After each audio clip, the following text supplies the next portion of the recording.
Day 43, Huckleberry House. Huckleberry House is I guess for all intents and purposes, you can call it a teen shelter. And I say it that way not because I don't know what I'm talking about. It's actually because I know a little too well what I'm talking about. I stayed in Huckleberry House 4 times, 3 or 4 times growing up. And in my specific situation, this isn't necessarily stuff that I talk the most about, but in my specific situation, Huckleberry House kind of became essentially the reason why I didn't end up going into foster care. Again, this is a part of my life don't really like to talk about. I am on fabulous, wonderful terms with my family nowadays. There was 5 years I didn't speak to them. The last 2 years of high school, I lived with my grandmother in the East Bay and took the bus to continue going to high school in San Francisco before I left to go to UCLA. Anyway, so I guess what I'm getting at is that Huckleberry House doesn't have, it's really bittersweet. Really, really bittersweet. But I can't say that I'm not incredibly grateful to have grown up in a city with those resources, with a place such as Huckleberry House.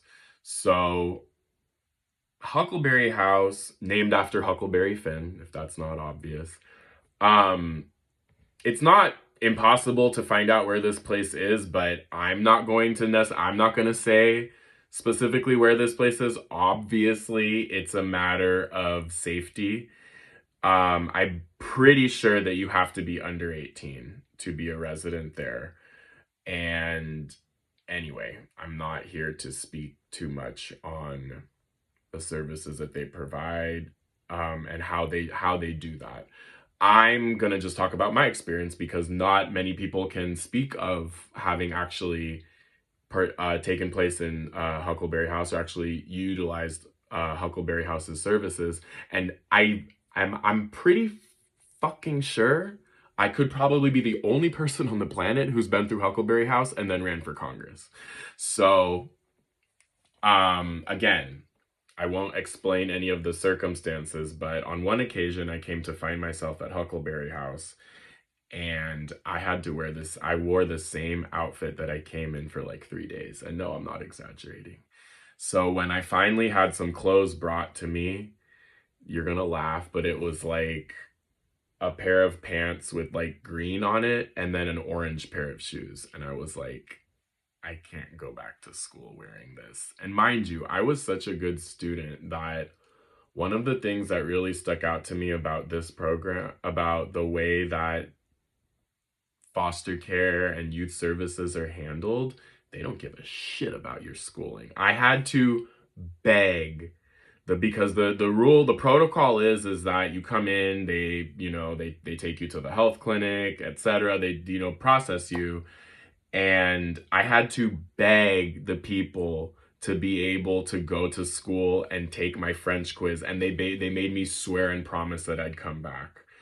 And I remember they thought that this was so strange because most of the people that stayed at Huckleberry House didn't care about their school, didn't care about their academics, whereas I saw it as my ticket out of a bad situation.